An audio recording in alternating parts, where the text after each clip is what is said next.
आप सभी लोगों का स्वागत है फिर से एक बार क्रिक जोन में। आशा करता हूँ सभी लोग सही सलामत होंगे। तो चलिए शुरू करते हैं आज का वीडियो। जो आप देखे तो कल जो मुकाबला था बांग्लादेश और श्रीलंका का मुकाबला, और कहीं ना कहीं ये बहुत ही रोमांचक वाला मुकाबला हो चुका था। आखिरी ओवर तक ये मैच गया था और कहीं ना कहीं ऐसा लग रहा था कि मैच एक वक्त लग रहा था कि बांग्लादेश जीत रहा है, और एक वक्त जो श्रीलंका ने वापसी किया वो लाजवाब था। लेकिन जो शुरुआत की बात करें, वहां पे टॉस जीता श्रीलंका, पहले बल्लेबाजी करने का फैसला नवी मुंबई के डीवाई पाटिल स्टेडियम में यह मुकाबला खेला गया था।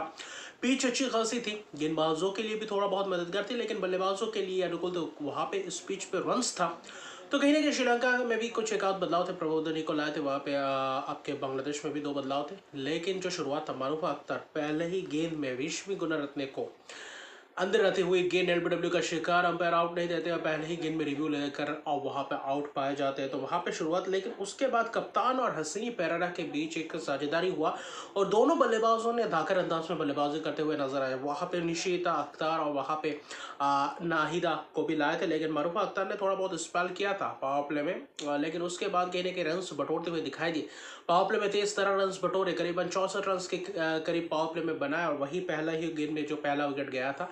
कप्तान ने कुछ जबरदस्त छक्के लगाए मरूफा अख्तर को, वहां पे जबरदस्त अंदाज में देखिए दो जबरदस्त छक्के लगाते हुए नजर आया। चमारी अटापाट टू कप्तान कुछ आक्रामक रवैया अपनाते हुए दिखाई दे रहे थे। ऐसा लग रहा था कि जो पावर प्ले में 64 रन बनाए उसके बाद और भी ज्यादा तेज गति से रन बनाने को देखेंगे, और वहां पे विकेट्स अगर रहे तो और भी बड़ा स्कोर बन सकता है।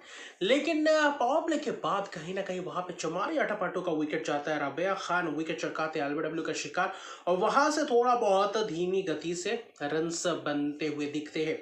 72 रन्स की पार्टनरशिप दूसरे विकेट के लिए हसीनी पेरेरा और चमारी अटापाटू के बीच, जबकि चमारी अटापाटू ने 46 रन की एक शानदार आक्रामक पारी खेल के गए थे। उसके बाद हसीनी पेरेरा ने पारी को संभाला, और उसके बाद बीच में थोड़ा बहुत धीमी गति से बल्लेबाजी हो रही थी। वहां पे रन उतने खास आ नहीं रहे थे, लेकिन फिर भी वहां पे पार्टनरशिप बिल्डअप करने की कोशिश थी। हर्षित आए थे, स्वीप मारने गए, वहां पे 2 रन लेने की फिराक में वहां पे रनआउट हो गए। कविशा दिलहारी एक अजीब गरीब वहां पे स्टम्पिंग होते हुए नजर आए। कीपर को जा लगा, वहां पे कीपर पकड़े नहीं, और फिर से वही शरीर पे जाकर आया डायरेक्ट स्टंप पे, और थोड़े नैनो सेकंड के लिए उठा था पैर, वहाँ पे स्टंपिंग पाएगा। तो ये लाजवाब कुछ दिलचस्प नजारे थे, कुछ कैचेस छूटे भी थे, लेकिन हसीनी पेरेरा वहाँ पे पूरी तरीके से डटकर मुकाबला करते हुए नजर आया। हसीनी पेरेरा की जो महत्वपूर्ण रन्स थे वो कहीं ना कहीं श्रीलंका के लिए बहुत ही महत्वपूर्ण होने वाला था। और उसके बाद नीलाक्षी डे सिल्वा आए थे। नीलाक्षी डे सिल्वा ने भी आकर कुछ आक्रामक रवैया अपनाया, जहाँ पे 37 रन बनाए 38 गेंदों में, लेकिन दो जबरदस्त कराकेदार छक्के लगाते हुए नजर आए। और वहां पे काबिल तारीफ है, अगर नीलाक्षी डे सिल्वा उस बीच में वो पारी नहीं खेलते तो शायद उतने रन भी बनते नहीं। फिर नीलाक्षी डे सिल्वा शोना अख्तर चलता करते हैं, और वहां पे शॉर्ट हार्डमैन के हाथों कैच दे बैठे, और शोना अख्तर आकर नीचे से जो 3 विकेट चटकाते हैं वो लाजवाब गेंदबाजी करते हुए नजर आते हैं। अनुष्का संजीवनी वहां पे कॉटन बॉल, फिर कहीं ना कहीं हसीनी पेरेरा का विकेट जो था वो लाजवाब था। 85 रन बना चुके थे, अच्छी तरीके से बल्लेबाजी कर रहे थे, शतक की पारी भी बना सकते थे, और वहां पे रन्स भी बेहतर अंदाज में बना सकते थे। और वहां पे बहुत ओवर बाकी था, लेकिन क्या क्या रिवर्स स्विप मारने के वहां पे एलबीडब्ल्यू, और वही 85 रन, तब तक 35-37 ओवर तक थे। आखिरी 14 ओवर्स के करीबन बाकी थे। ऐसा लग रहा था कि ये 2 विकेट के 14 ओवर पूरा खेल पाएंगे नहीं। आखिर ने कोई कोशिश की थी प्रबोधनी और कहीं ना कहीं मलकी ने, वहां पे वो था कि 18 रन की पार्टनरशिप 9वां विकेट ने बनाया, और फिर 202 रन पे ऑल आउट हो जाते हैं। 48.4 ओवर में रन उतने खास बनते नहीं आखिर में, और हसीनी पेरेरा का विकेट वो क्रूशियल विकेट था। और शोना अख्तर द्वारा फिर से एक और बार किफायती spell, 10 over 4 maiden 27 run 3 wicket, और लाजवाब प्रदर्शन, 2 विकेट रबिया खान ने भी चटकाए। और मारूफा अख्तर का शुरुआती क्षण में जो स्पेल था वो लाजवाब था। लेकिन 202 रन, फिर 203 रन का लक्ष्य था बांग्लादेश के पास, और कहीं ना कहीं दोनों ही टीमों के लिए जीतना जरूरी था। कुछ भी अगर मैथमेटिकल चांसेस बाकी हो तो उसके लिए यह मैच जीतना था। अगर जो भी हारे वो सीधे क्वालिफिकेशन सिनेरियो से बाहर हो जाएंगे। तो बांग्लादेश के पास मौका तो 203 रन 50 ओवर में करना था। ऐसा उनके पास बल्लेबाजी क्रम टॉप ऑर्डर अच्छा खासा था। तो शेलिक आए और उनके साथ कौन है, फरजाना हॉक आए, लेकिन वहां पे उन्होंने समय लगाया। पावर प्ले में भी उतना खास रन बने नहीं। प्रबोधनी मालकी ने जबरदस्त गेंदबाजी करते हुए नजर आए। दोनों तेज गेंदबाजों ने विकेट चटकाने में भी सक्षम रहे, और वहां पे रन्स भी उतने खास दिए नहीं। तो वहां पे कहीं ना कहीं प्रेशर बिल्डअप होता हुआ दिखाई दिया, क्योंकि बांग्लादेश अमूमन देखे तो कभी पावर प्ले को अच्छी तरीके से यूटिलाइज उतने अच्छे तरीके से कर नहीं पाए जब बल्लेबाजी करने आए। चेले को शुरुआती क्षण में विकेट चटकाया, जबरदस्त कॉट कैच पकड़ा संजीवनी ने। फिर क्या, फिर शर्मिन अख्तर आए। शर्मिन अख्तर ने कोशिश की थी, कुछ स्वीप शॉट लगाया, कुछ सिंगल्स डबल्स भागे, वहाँ पे पार्टनरशिप्स लगाने की कोशिश में थे और वहाँ पे खुद भी ज़बरदस्त अंदाज में बल्लेबाजी कर रहे थे, लेकिन थोड़ा बहुत धीमी गति से ही बल्लेबाजी करते हुए दिखाई दिए। लेकिन उसके बाद क्या, फरजाना हॉक वहाँ पे रनआउट होते थे, क्या ज़बरदस्त वो रनआउट करते हैं हर्षिता, ज़बरदस्त थ्रो। और फिर कहीं ना कहीं आते हैं वहाँ पे शोबाना मोस्तरी। मोस्तरी भी आकर कुछ खास नहीं, मोस्तरी के ऊपर निगाहें थी कि वो कैसे प्रदर्शन कर पाते, लेकिन वो हुआ नहीं। 8 रन बनाकर चलते बने। सुगंधिका बाद में स्पिनर से का रन आउट सुगंधिका, तो वहाँ पे स्पिनर्सों ने वो पकड़ बनाया और वही कविशा दिलहारी भी थे। और फिर चुमारी अटापाटो ने जो गेंदबाजी किया इस मैच में, वो लाजवाब और महत्वपूर्ण स्पेल्स करते हुए नजर आए। ऐसे करते अगर देखें तो बीच में कहीं ना कहीं वहाँ पे शर्मिन अख्तर 64 रन की शानदार अर्शदीप के पारी खेले। वहाँ पे निगार सुल्ताना कप्तान के साथ बेहतर पार्टनरशिप भी किया, 82 रन की एक ज़बरदस्त पार्टनरशिप। वो पार्टनरशिप चाहिए भी था क्योंकि आपके 3 विकेट 44 रन पे गिरे थे, उतना रन भी बनाए नहीं थे, तो कहीं ना कहीं वो जो 82 रन की पार्टनरशिप वो चाहिए था। फिर कहीं ना कहीं वहाँ पे चोटिल हो गए, जाना पड़ा शोभा माफ कीजिएगा शर्मिन अख्तर को। और उसके बाद कौन है, उसके बाद आए आपके शोना अख्तर जो आकर कुछ एक आध चौके भी लगाए थे, कुछ कप्तान के साथ मदद किया था पार्टनरशिप बिल्डअप करने के लिए, वहाँ पे सफल भी रहे थे।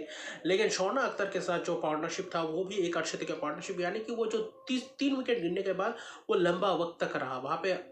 शर्मिन अख्तर का रिटायर्ड हार्ट होना, उनके साथ 82 रन की पार्टनरशिप, शोना अख्तर के साथ एक अर्शदीप के पार्टनरशिप, यानी 176 पे चौथा विकेट गिरा था। लेकिन वहाँ पे बीच के ओवर्स में धीमी गति से चल रहे थे और वहाँ पे था कि जो आखिरी 10 ओवर में 55 रन चाहिए था, वहाँ पे आपके हाथ में 7 विकेट्स बाकी थे। लेकिन वहाँ पे आता है ट्विस्ट, और जो कप्तान गेंदबाजी करते हैं और आखिरी के 5 ओवर्स में लाजवाब गेंदबाजी करते हुए नजर आते हैं स्पिनर्स, और खासतौर पे कुछ एक आध चौके वहाँ पे निगार सुल्ताना भी निकल कर मिड ऑफ के ऊपर से चौका लगाते हुए नजर आए। प्रेशर बिल्डअप होता रहा, वहाँ पे एक आध चौका आता है, सिंगल्स भागते हैं, रन बॉल के करीब थे। और वहाँ पे दिलचस्प ये बात थी कि जहाँ पे चमारा आटापाटू ने ही चलता किया था आपके शोना अख्तर को, और उसके बाद कहीं ना कहीं इनो का रन ओवर है, उसके बाद आखिरी के जो 3-4 ओवर थे वहाँ पे स्पिनर्स ने ही गेंदबाजी करते हुए नजर आए। वहाँ पे ट्विस्ट आया जहाँ पे 2 ओवर में 12 रन चाहिए था, 6 विकेट हाथ में है, कप्तान आपके खासतौर पे देखिए स्ट्राइक पे है, और वहाँ पे आपके ऋतुमणि आए हुए थे।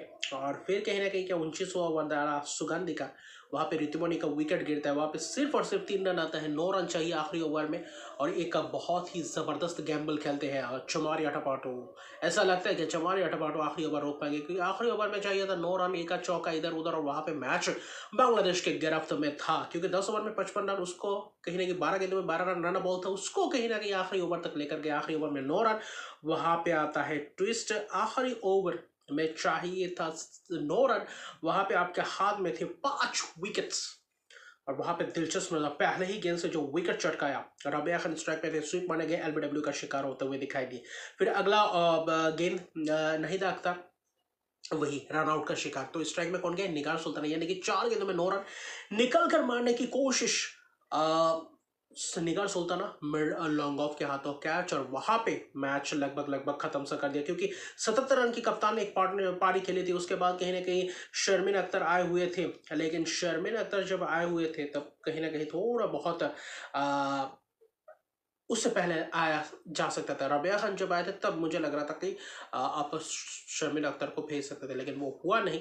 बाद में शर्मिन अख्तर बस एक ही गेंद खेलने को मिला, वो भी डॉट हुआ, वो भी आखिरी गेंद था, यानी कि 4 गेंदों में 1 रन आउट, 3 जबरदस्त विकेट्स, मारूफ अख्तर को भी एलबीडब्ल्यू के शिकार। तो वहाँ पे हड़बड़ाहट में विकेट्स गिरते चले गए। अगर पहले 2-3 गेंदों में एक सिंगल्स भागते तो शायद उतना देखने को मिलता है, हर कोई शॉट मारने को दिख रहे थे हर गेंदों में, वहाँ पे फंस गया, और आखिर में जिताया मैच अब 7 रन से हार गया। आखिरी के ओवर में 4 विकेट गए और सिर्फ 2 रन आए, तो वो वहाँ पे सिर्फ 1 रन आए, तो इससे बड़ी कोलैप्स क्या कर सकते हैं। जहाँ पे 64 रन शर्मिन अख्तर नाबाद रहते हैं, जहाँ पे कप्तान 77 रन, कप्तान का विकेट कहीं ना कहीं बाद में मैच गवा बैठे, और कहीं ना कहीं वहाँ पे जो 12 गेंदों में 12 रन चाहिए था उसको भी खो बैठे। एक बहुत ही ज़बरदस्त बात से मैं कहूँगा श्रीलंका के कप्तान द्वारा, वो जो आखिरी ओवर में जो दिलचस्प गेंदबाजी की, 10 ओवर 42 रन 4 विकेट, कप्तान ने 46 रन पावर प्ले में धाकर अंदाज में बल्लेबाजी करते हुए नजर आए, यानी कि कप्तान कहीं ना कहीं इस मैच को श्रीलंका के पक्ष में लाने के लिए कप्तान का आखिरी ओवर ही कहीं ना कहीं निर्णायक हुआ, और आखिर में बांग्लादेश से पहली टीम होती है इस वर्ल्ड कप से पहली बार एलिमिनेट होते हुए नजर आती है। और अभी श्रीलंका 2 अंकों के साथ अभी भी उनके पास जो मैथमेटिकल चांसेस है अभी भी उनके पास अगर पाकिस्तान को हराते तो फिर एक आध रिजल्ट के ऊपर निर्भर करना पड़ेगा। कोई बात नहीं, श्रीलंका क्या यहाँ से भी कुछ दिलचस्प कारनामा कर पाती है नहीं, क्योंकि वहां पे फिर सोचेंगे जहाँ पे कोलंबो में एक आध ड्रॉ हुआ था, जहाँ पे जीत के कगार पर थे, वो कहीं ना कहीं आखिर में भारी पड़ सकता है। लेकिन फिर भी देखें तो दोनों मुकाबले भारत और कहीं ना कहीं इंग्लैंड के बीच जो मुकाबला, तो वो भी जीता जीता मैच भारत हारा। यहाँ पे बांग्लादेश भी जीता जीता मैच श्रीलंका के खिलाफ हारा, यानी कि क्लोज एनकाउंटर में कभी भी किसी भी वक्त कुछ भी हो सकती है। यही है वर्ल्ड कप का प्रेशर। और आखिर में श्रीलंका 7 रन से बेहतर अंदाज में जीतते हैं और बांग्लादेश 195 रन ही बना पाते हैं 9 विकेट के नुकसान पे, यानी कि आखिरी 2 ओवर में सिर्फ और सिर्फ अपने 3 रन ही बनाते हुए नजर 4 रन ही बनाते हुए नजर आए।